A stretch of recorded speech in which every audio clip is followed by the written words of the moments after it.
Washington Journal continues. Joined by a freshman member at this point, Representative Bruce Westerman, a Republican from Arkansas, a committee member of the Space Science and Technology Committee. Good morning. Good morning, Pedro. Before we start talking about policy and legislation, I want to talk a little bit about your background. Particularly, your bio says that you're a forester by trade. Is that right?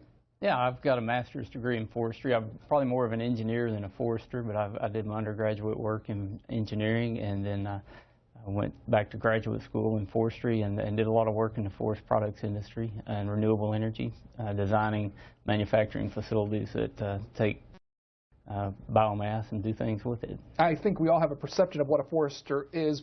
How would you define it? What do you define as far as how it works, as far as being a forester? It's interesting. When I was in forestry school, there was a gentleman there who was a medical doctor. He was actually a doctor in the med school, and he had a large piece of forest land in his family, and he wanted to retire and manage that forest. So he came over to the forestry school and took classes to learn how to manage his forest. And he made a lot of really neat analogies between medicine and forestry. And he talked about how, a forester looks at the forest and tries to make the forest as healthy as could be. You write prescriptions on how to manage the forest. So it's kind of like a doctor for the forest is a good way to look at it. As far as, because of your background in trading, where do you come in as far as environmental policy is concerned, especially on Capitol Hill? Like, how do you treat the issues of climate change? What's your personal thought on that?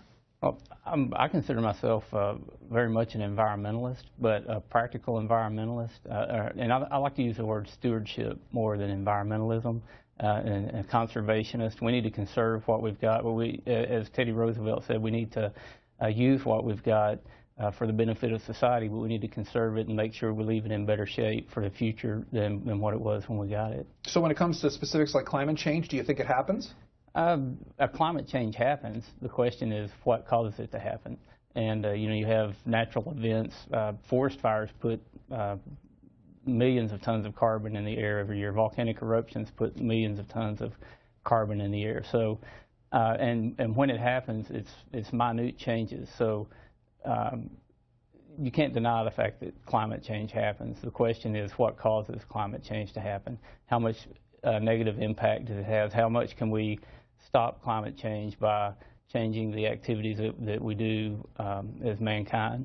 If we is here, is it going to force things overseas where people don't have the same regulations and they are manufacturing in a way that's less environmentally friendly than we do it here in the U.S.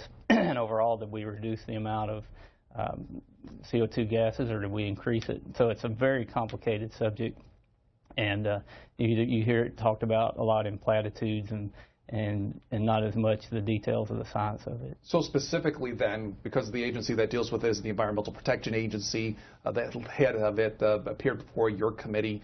Talk about recent proposals they've made. They've made proposals on power and water and air. What are those proposals in short, and what's the long-term impact in your mind as far as decisions by the EPA to work in those sectors? Yeah, and I've got a unique background, having worked over 2 decades doing engineering projects and having to go through environmental permitting processes, actually filling out forms, doing the math, and coming up with particulate emissions. And to some extent, I think the EPA is out of touch with what goes on in the real world a lot of times. And they don't really understand the impacts that they have on local communities and on businesses and families and Americans when they make these rules that sound good when they're sitting here in an office in D.C., but they have real permanent effects out in the heartland of the country. And one of those rules specifically getting a lot of criticism specifically deals with the approach of power, especially later on this year. What's the proposal from the EPA, and what are your concerns about it? Well, it's multiple proposals, but it has to do with energy efficiency and greenhouse gas emissions. Specifically in my district, I've got some coal-fired power plants that are very efficient. One of the most recent coal-fired power plants built is the Turk plant. It's a super hypercritical process that was only possible because of research that found materials that they could withstand the heat and the temperatures. This power plant is 10% more efficient than conventional coal-fired plants, has enormous amount of pollution control technology on it, but even that plant wouldn't be able to meet some of the guidelines that they're putting out. But there are older plants that, you know, if these rules go into effect, they possibly could close, which what that means in the real world is my constituents back home, many of them on fixed incomes, are going to see their electric bills go up 20 to 40% because this one power plant closes. And listen, I've designed renewable power facilities. I'm all for all kinds of energy, but we need to be smart about the way that we do it. We need to use our traditional fuels in a way that's responsible. We need to put the research and technology into making our renewables more efficient in the future and more economically viable. Our guest, freshman Republican Bruce Westerman of Arkansas, serves on the Science, Space, and Technology Committee, here to talk with us. If you have questions for him, 202-748-8000. For Democrats, 202-748-8001. For Republicans, and 202-748-8002 for independents. Before we go to calls, Gina McCarthy was before your committee yesterday. In general, she talked about the purposes, at least from the EPA's perspective, of why they put these rules into place. I want to have her tell you here. I want you to hear some of her justification and get your response to it. Okay, sounds good, Pedro. Is that you're telling the American people what clean air is supposed to be. So the benefit immediately is that individuals who have kids that have asthma will know that their air quality, let me put it another way. They can take a look at what the air quality is today on their weather channel that we help provide, and they can decide whether their kids should go out and play. The biggest value is that individuals can protect themselves, their kids, their elderly parents, make decisions for themselves today, while we give states lots of time to think about what are the cost-productive ways to achieve that over many years. Some of these states won't even face these challenges for a very long time. But you don't worry about the implementation if that means that you're not giving the public the information they need today to protect themselves and their kids. In a broad sense, Representative, how would you react to that? Well, and to start with, Pedro, I was in a bill markup in the Natural Resources Committee yesterday, but I've been through similar hearings. I had prepped for that hearing, but was unable to get over there and ask questions. But it's very interesting. I mean, that all sounds good. Sounds almost a little bit grandmotherly. You know, we're going to protect our children, and who doesn't want to protect our children? I've got children. I want to protect them. I want to leave our environment cleaner than it was before. But the reason that hearing was in Science, Space, and Technology, because we're questioning, what are you basing these comments on? What is the science behind this? Now, if you dig deeper into that, she's talking about O2 or ozone levels, and she's basing all of her comments on one paper. But there are other papers that scientifically reviewed papers that dispute the things that she was saying there. Now, to put this in perspective, she's wanting to lower ozone levels to 65 parts per billion. What does that mean? Well, in Yellowstone National Park, the ozone level is 70 parts per billion. So she's saying the air quality in Yellowstone National Park is not acceptable. There's no way to achieve these goals that they're setting. And it's totally unreasonable, and it's not based on science. It's based on a political agenda more than it is on science. In my state, a little community called Deer, Arkansas, look it up on Google Maps, look at where it's located. It's a very rural, remote area. Our Arkansas Department of Environmental Quality has an ozone monitor there. 68 parts per billion ozone in Deer, Arkansas. There's no industry there. There's nothing they could do to lower their ozone below 68 parts per billion.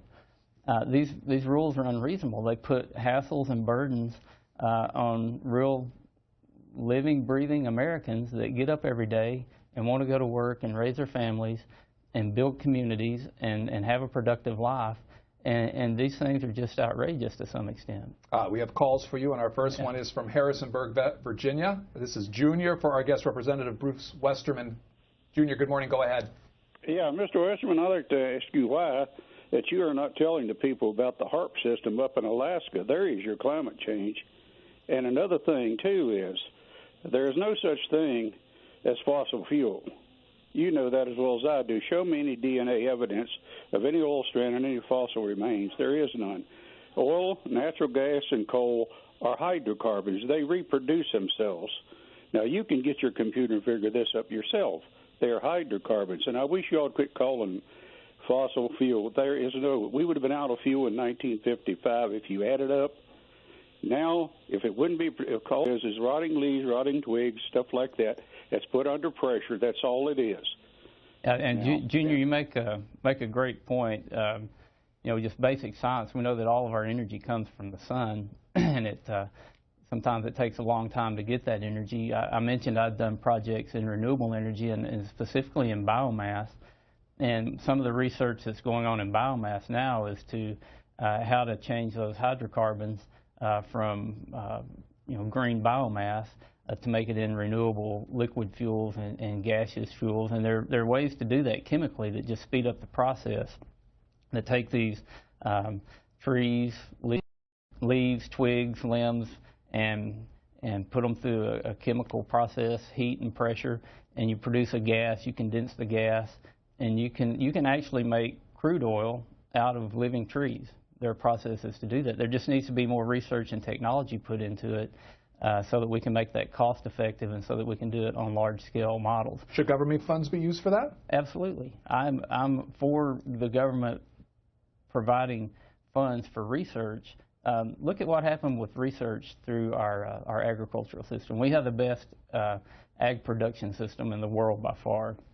A lot of that is due to the research that was put into agriculture in this country, over 100 years ago. And still today, we're making new breakthroughs in agriculture. We need research in new cures for diseases. We need it in new technology. And history has shown that dollars invested in research have a great payback over time.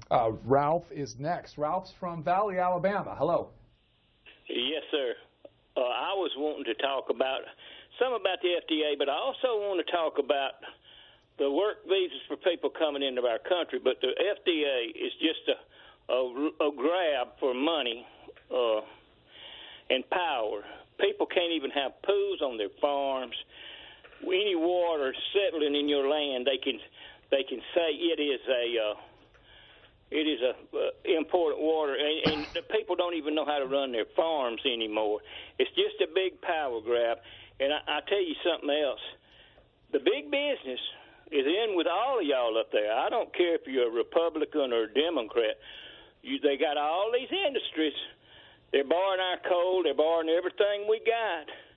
And the other countries and the countries coming along, even China surpassing our military, they don't even out their coal for about 15 more years, and Obama's putting such powerful pressure on our companies. Appalachia, that's the poorest place in the world. When are they going to get them their jobs? And you know, this new trade deal, they want to put up some money so when people lose their jobs, they can give them a little bit of reserve. Well, my wife worked for a textile mill, and the money they offer was like 2 weeks unemployment or something, and they had to train the people to come from the other countries. And now they're writing work visas because our fuel's cheap. We're getting a little bit of our work back. And now they're signing, Obama and his boys is signing a bunch of things to let people come into this country. Walt Disney World and all those places made their people train foreigners to do their work. Got it, Ralph. Ralph, you put a lot out there for our guests. Ralph, can I ask you one question? He's gone, actually. Okay, well, I was going to ask him if it was Roll Tide or War Eagle, since he was from Alabama.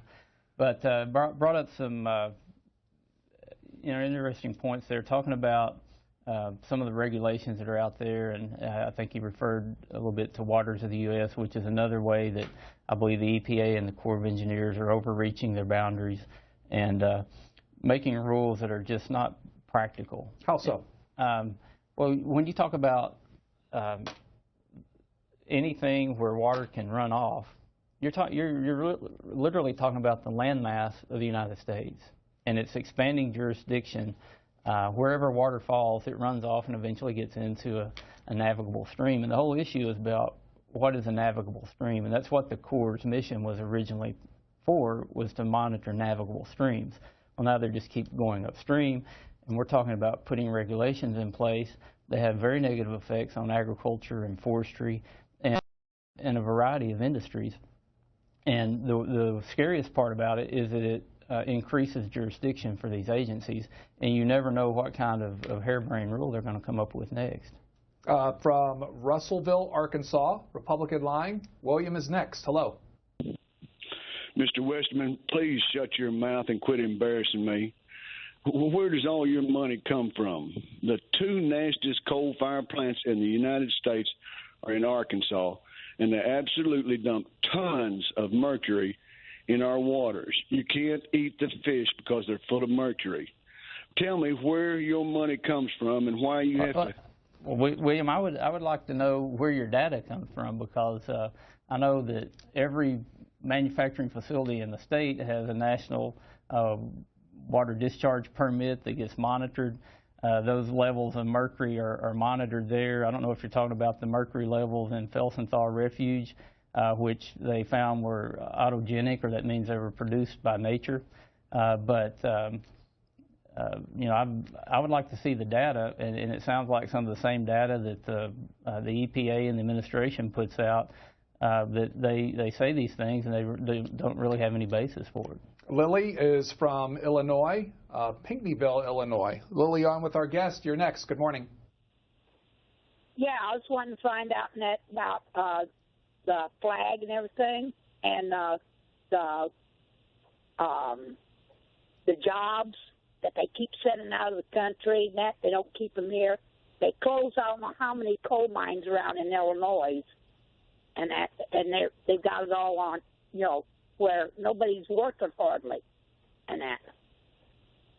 Yeah, and Lily, you spoke about something that's very near and dear to me, and it's jobs and putting people to work. And when we make these regulations on power plants or any other industry, it has an effect all the way up the chain, and you lose coal mining jobs, you lose transportation jobs, and what we need more in this country than anything else right now are jobs. We need people to get back to work, and not just have jobs, but have careers where they can raise their families, where they can build their communities. And these over-regulation kills careers and families. I'm right there with you. When it comes to power plants, can Congress do anything to roll back what the EPA plans to do? With this administration, it's hard to tell, because you know, they seem to just keep making these rules that we spend a lot of time trying to. Why should Congress have to pass legislation to stop rules that an agency is making? And that's a game we're in now. You know, the latest one I heard is they're trying to regulate gas grills. Now, they've done studies to see what the CO2 emissions are off of gas grills. So are we going to have monitoring equipment on our backyard grills now? And there's no end to this. From an engineering standpoint, you know, I've seen it go from parts per million down to parts per billion. And you can infinitely get smaller and just increase the regulation and make it that much more difficult. One of these power plants that's been talked about in my state, you get into catch-22, because there are rules on efficiency and there's rules on emissions. If you put the emissions equipment on the power plant, and these are air emissions, then the technology's not there to get the efficiency. You put the equipment on and it decreases the efficiency. Now, I'll tell you an example of a regulation. I worked in the wood products industry, and when you dry wood, it releases volatile compounds, different kinds of compounds. So you want to control these compounds. The reason the Smoky Mountains are blue is because the trees release volatile organic compounds. But in order to control these VOCs, you put in a several $1 million piece of equipment that burns natural gas to burn the VOCs. So now when you burn natural gas, you increase NOx, nitrous oxides. But the good thing about NOx, if you're a fan of ozone, is when you react NOx with ozone, you get O2. So it's a very complex process, and you can't just talk about it in platitudes. You got to get down into the details and see what's really happened. Are there really negative effects that are going on out there? Representative Bruce Westerman is our guest. He's a Republican from Arkansas. You had legislation on the floor, even debated as late as yesterday, taking a look at the National Forest Service, and particularly what's being done about areas of the country that might be prone to forest fires. What's your legislation? Yeah, Pedro, it's the Resilient Federal Forest Act of 2015. I'm still excited this morning. I got my first bill passed through the House. I think it's a great piece of legislation. We had 21 Democrats that voted with us. We had Democrats that testified for the bill, and it's really about using science-based management practices so that our national forests can grow and thrive, and so that we can leave them in better shape for the next generation than they're in right now. What you got to understand about forestry is trees are dynamic. And I said this in a committee meeting. We can make any rule we want to here, and trees don't care. They're out growing in the natural space. They grow, they fill up the growing space. Then there's competition. They get weakened. They're susceptible to disease and insects. And they get used as fuel as well, as we're seeing footage of forest fires. Happens. Lightning strikes and they burn up. And there's ways to manage the forest to make it healthy, and healthy forests are good for everything. No matter what you think about global warming and carbon, trees are the answer for that. Through the cycle of photosynthesis, they take in carbon dioxide, release oxygen. They store the carbon in the trees. When we cut a tree down and build a house with it, that carbon is stored in the house. A new tree grows back in its place, and it pulls more carbon out of the atmosphere. We've got more forest cover in this land, in this country now, than we had in 1900. A lot of people don't realize that. Trees are the answer, and when we see them burning down, like in the video right here, there are tons and tons of carbon being released into the atmosphere. But healthy trees are better for more than just the carbon cycle. They improve air quality, they improve water quality. If they're managed properly, you get better wildlife habitat. Where the Forest Service has been able to implement some of these management practices, like what is in the Resilient Federal Forest Bill on the National Forest in my state, they did it to save the red-cockaded woodpecker, which was an endangered species. And they went back and looked at what kind of habitat they needed for the woodpecker, and they started reading journals of the earliest explorers that went through Arkansas. And the explorers said you could ride a horse at full gait through the Ouachita National Forest. Well, if anybody's seen the Ouachita National Forest now, you would know that if you tried to do that, it would kill you and the horse. But where they've gone in and thinned this timber, and they used a fire management on a 3 to 5 year cycle where they would go in and burn, the biodiversity went through the roof, because with all these overstocked forests, you get the leaf matter on the ground, and you get no greenery coming up. You cut that out and let the sunlight in, and it was amazing the seed bank that had been in the soil for decades, and the flush of vegetation that came up. They saw the number of bobwhite quail increase. They saw wild turkey, white-tailed deer, songbirds, the red-cockaded woodpecker. Everything benefited, and the trees were healthier. And now on those stands that have been managed like that, it would be almost impossible to burn them down. I mean, you'd have to take napalm or a flamethrower in to burn them down, but a natural fire just moves through the understory quickly. Then you get a new flush of vegetation. And it's really a win-win-win situation. I'm excited about it. These same techniques work in the West, where we've got the dry conditions. We've really got a tinderbox on our hand, and it's because we've loved our trees to death. We've wanted to protect them, and we've not based it on science. We've based it on just the idea that it must be bad if you're cutting these trees down, but you need to manage it. And people say, well, there was a time when the trees weren't cut down. That's true, but we didn't put out forest fires then either. If you, over a long enough cycle, if you let the lightning strike and burn and the trees come up, it finds a balance with nature like that. But what we've done is we've quit cutting and we've quit putting fires out. So the fuel load continues to grow, and it becomes almost unmanageable. And then you get a fire that's so hot that it turns the silica basically into glass, and it's difficult to get regeneration. You know, from a forester's objective, you were asking about this earlier, is to get regeneration, to get new trees growing. And the data is horrible on where we've had some of these catastrophic wildfires, where we get only 3% regeneration. That's just totally unacceptable. In the bill that passed through the House yesterday requires that you get 75% regeneration on the site within 5 years of the fire. So I'm excited about it, if you can't tell. Conway, Missouri. Delano, you're next. Hello. Thank you very much for C-SPAN. What I needed, I sent this information to my congresswoman, my 2 senators, and my son in San Antonio. He's an energy management engineer. There's a plant that's being built right now in Texas, about 70 miles above Dallas. The Chinese and our engineers are working on it. That is 98% free of mercury and all carbon. It's a gas-coal combination. And that's what I wanted to put this out. So I don't know whether you've heard about it, but Senator Blunt has the information if his age didn't throw it away, because so many people want to go nuclear. And I think some of our congressmen are in favor of Obama's plan to go nuclear. But this is a gas-fired coal combination.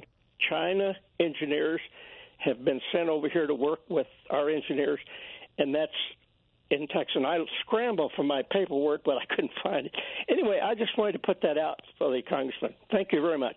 Delano, I haven't heard about that, but there is a lot of exciting technology out there today, and as research continues, we're going to see more innovations in energy. You know, when I went through engineering school and I found out an internal combustion engine only captures about 25 to 30% of the energy that's put into it, it told me that there's a lot of room for improvement, and we continue to improve efficiencies and improve ways to capture the energy that's in the fuel that we've got. And that's a real key to helping solve our energy needs in the future. I'm excited about all forms of energy. I've done projects with biomass, and I've even done some studies before, made presentations that looked at, you know, how much of our traditional fuels could you replace with traditional fuels. And in my state of Arkansas, and in my district, which is about 86% forested, if we put in electrical generating plants using biomass, we don't have enough trees to supply the needs there in Arkansas.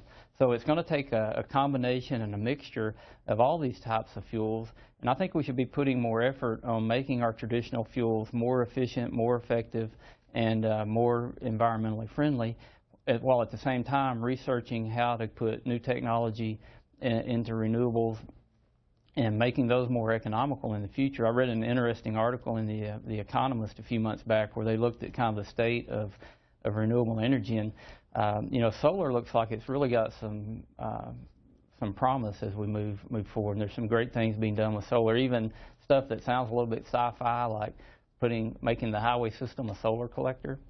But the technology is just not there yet, and a lot of these renewable fuels that we're working with right now are based on very old technology. You know, up until the Industrial Revolution, the #1 fuel in this country was wood. And once we started using other fuels, there wasn't a lot of research done in how to utilize biomass more efficiently. So when we started utilizing biomass, we went back to the pre-Industrial Revolution technology, and we've started improving on that. But you know, the combination of using the traditional fuels we got, making those more efficient, and researching and getting better renewable fuels that are more economical for the future, I think is a great way to approach our energy policy. Here is Keno from Lakeland, Florida. Hello. Yes, good morning. Praise be for C-SPAN, and good morning, Congressman Pedro. As a Republican, I want to lobby you and ask you two questions, Congressman. Could you support a high-speed train system to be built across the United States? You know, a lot of people can't afford cars anymore. The high cost of insurance and cars cost $18,000, $20,000, $40,000. So a high-speed train system, could you support that? And we get France to help us build the eastern half, and Japan helps us build. You know, they have good high-speed systems. I've been to Europe and ridden on the French. So we can get the French to build the eastern half, the Japanese the western half, and then could you support John Kasich for president? I'm trying to convince him to be an advocate for building a high-speed train system across the United States like Eisenhower built the interstate system. So could you support the high-speed train concept, and could you support John Kasich? Two questions. All right, Keno, thanks for calling in. On the high-speed train, I would immediately go back and put my engineering hat on. I looked at hundreds of projects when I was doing engineering work, and I did project planning and development, you know, the front-end work of scoping out the project, putting a budget together, and running an economic analysis on it. And if it was economically viable, I could support it. I don't know if it's economically viable or not. Now, I've got a problem with the way we build it. How about building an American high-speed train from coast to coast? And I'm pretty sure we could build it better than the French or the Japanese minds of doing that. On John Kasich, I've never met him. I don't know John Kasich. We've had several presidential candidates come through D.C., and I've met several of them. And I haven't made up my mind yet, but I think we've got a great field of folks to look at. One of my previous governors, Mike Huckabee, is in the race, a great guy. We're just going to see how it all shakes out. Connecticut is next. Sheila, hello. Good morning. Oh, hi, Pedro and guest. Pedro, please don't cut me off. I have important things to say here, and they all have to be said. Thank you, Pedro. We have to immediately start fighting the effects of pollution in the Sound by reducing nitrogen into the water. I think the sea is the answer.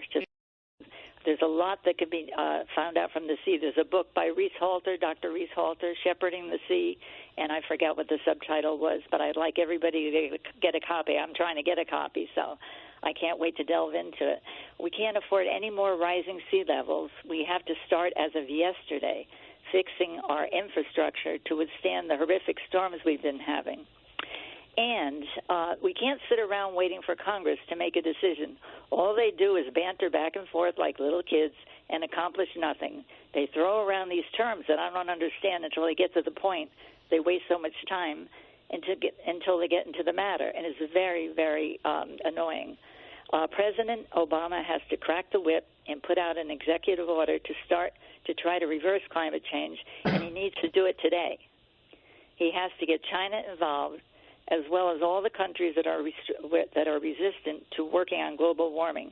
This is so crucial that we can't wait for even a year to get things going in the right direction. The U.S. has to be the leader and try to persuade the other countries to band together with us in this global effort to save our planet before it's too late. And thank God the Pope is coming and going to talk to the United Nations, and I hope that he can get the point across, because we can't put money ahead of survival. Survival is the key. And Mr. Westerman, I'm glad you brought up about the trees, because what's been bothering me is all these parking lots, they've taken away the trees for business to get more cars in there to go shopping. But we have to suffer. Our cars have to get really steaming hot, and we have to be very uncomfortable. It's very bad. And the trees, I love trees. I just love all the trees. I mean, I pull into a place and I look for a shady spot. Okay, Sheila, I'm sorry to interrupt, only because we're running a little short on time. So since you asked a lot of questions, we'll let our guest respond to what he wishes. Yeah, and thanks for calling in, Sheila. I lived in Connecticut when I was in graduate school. Beautiful trees there, some of the most beautiful forests in the country. People don't realize, I believe, are in New England. But you're talking about parking lot design. In the South, where it gets really hot, you see new standards where people are required to plant trees in the parking lots. And then there's some innovative designs on how to make parking lots even more environmentally friendly. The issue of nitrogen in the water, I don't have any information on that. I know there's, or in the oceans, there's issues with nitrogen in well water in certain places where it leaches through and gets into the well water. You know, we have to continue to do what's smart. You talked about the gridlock in Congress. This is a deliberative process. Our founding fathers were smart. I think they knew what they were doing. It's frustrating as a member of Congress when you want to see things done and it moves so slowly. And having passed this first bill through the House feels like a great accomplishment. I'm proud of it. And then I think, well, now it's got to go to the Senate, and maybe they'll take it up, maybe they'll pass it, and then the administration's got to get on board before that can ever come law. So things do happen slowly. There are a lot of bipartisan efforts that happen here. You don't necessarily hear about those on the news, but when there is gridlock, that's what makes the news. Speaking of the process of Congress, what did you make yesterday over the back and forth that took place over the Confederate flag and displaying it? Yeah, and again, I had a very busy day yesterday. I was in a bill markup in natural resources, was trying to get over to the science and technology hearing, and also had a bill that was going to be run on the floor. And then all of a sudden, boats were called in the middle of the day, and it was like, what's going on here? And it was this whole deal over the controversy on the floor. And it it really threw a wrinkle in the schedule and the process yesterday. I read a scripture in the Bible a while back, and it was when Jesus was talking to the Pharisees, and he said, "You strain out gnats and you swallow camels." And I thought about that in my service in Congress. A lot of times we really take up issues that are very important, but on some levels they're gnats compared to the camels that we need to be addressing, the things that the people of this country want us to talk about. And we've had a diversion here. What do you think about the display of the Confederate flag in public places, being from a southern state such as Arkansas? Yeah, and in the South, people think of this as heritage. I'm worried about when you start talking about fundamental First Amendment rights and restricting people's freedom of expression. And, that was put in place for political expression as much as anything. Whose flag's going to offend somebody next? If you look at the California flag, it was past Speaker Pelosi, Leader Pelosi, that was proposing this resolution. The bear in the California flag was a symbol of the secessionists in Los Angeles and San Bernardino County. That's on the California flag. Does that offend somebody? So, and even Arkansas state flag, the star above the word Arkansas represents its membership in the Confederacy. Well, is it the one on the top or one of the one on the top, if I understand it, yeah. Yeah. So there's even debate about that. So, do we get on a slippery slope here, and where does this stop? And while we're debating all of this, we're $18 trillion in debt. We've got appropriation bills that need to be passed. We've got important legislation that needs to be debated. We've got an economy where it needs to be. And this will suck oxygen out of the air. So it's something that obviously will be debated, and we'll see how the debate turns out. Let's hear from Donald in Taylor, Michigan. Go ahead. Okay, thanks for C-SPAN. Thank you, Pedro. Mr. Westerman, I'm just curious, here in Michigan, Detroit, there's a refinery right smack dab. Around thousands of people live around there. And in Michigan, downriver was the highest percent of people had cancer. Look at Beijing in China. There's no regulation there. Look how bad that is. But I wonder if you would take your family, move right next to that refinery, and every day out in your backyard, you see it and you breathe it for a year. And then see what you think about lip service for the corrupt industries that you represent. And, we're dying. Don't you care about our children? Thank you. Yeah, Donald, I care about my children and your children and my grandchildren, and I care about the opportunities that they have.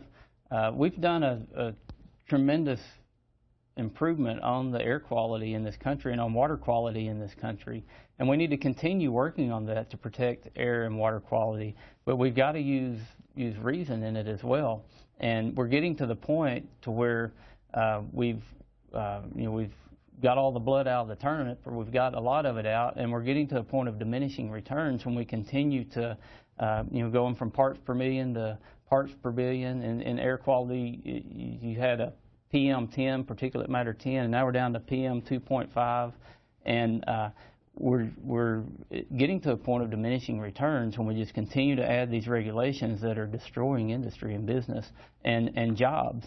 And at the same time, people want to see more people working in a big economy, and they complain about jobs going overseas. We're putting regulations on companies that can't have an economic model to have a business here. So we got to find the balance. Passing your first bill, taking a look at environmental issues, what's a success as being a bill in the Senate and signed by the President? We're just about out of time, but where do you see it going? I think with the bipartisan support we've got on it, and this is a real issue and a real need that needs to be addressed. Our federal forests have been burning more and more. We're right in the middle of fire season. I think it's going to pass, and I think the President will educate himself and understand the science behind it and sign it. Representative Bruce Westerman, thank you. Thank you, Pedro. Pleasure to be